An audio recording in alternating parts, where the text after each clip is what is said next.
saja. Jadi kalau orang wudunya bersih, bukan cuma wajahnya yang bersih. Kalau wudunya benar, bukan kotoran di tangan saja yang hilang, tapi mohon maaf, fisik dalamnya itu ikut suci. Fungsi tangannya jadi bersih, fungsi wajahnya jadi bagus, fungsi lisannya jadi bagus. Makanya kata Nabi, kalau orang benar wudunya bersamaan dengan air wudu yang menetes, maka tumpahlah kotoran-kotoran di bagian fisik-fisik tubuhnya.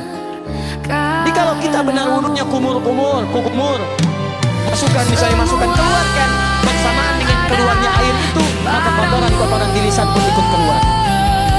Tangan dibasuh, bersamaan dengan dibasuhnya tangan, fungsi tangan yang kotor-kotor itu ikut hilang. Hadis Muslim.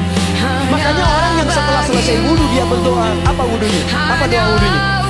Asyhadu an la ilaha wa asyhadu anna Muhammadan Allahumma minat waj'alni minal, lihat sini, minal mutatahhirin, minat tawabin. Lihat, Bapak Ibu kan baru wudu, tapi kenapa doanya selesai taubat?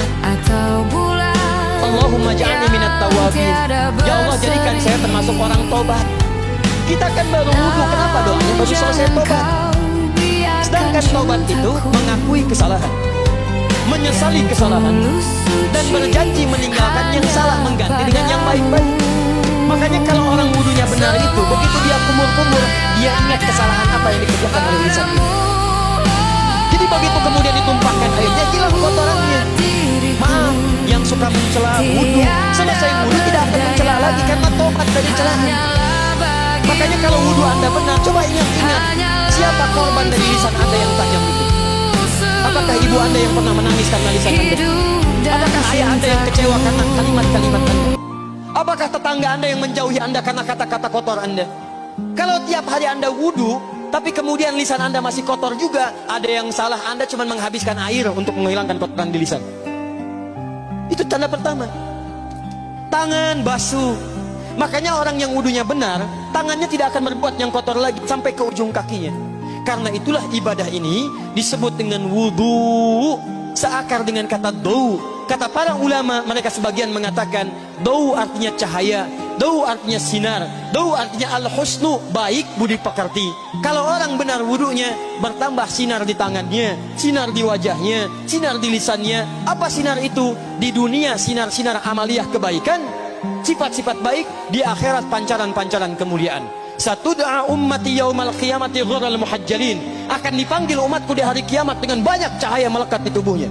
Tangannya ada cahaya, matanya ada cahaya, wajahnya bercahaya, kakinya bercahaya. Cahaya apa itu? Kata Nabi, min atharil wudu, dari bekas wudunya. Jadi kalau kita benar wudunya, itu kita jadi orang baik. Ada cahaya kebaikan dalam diri kita. Itu yang disebut dengan tawabin.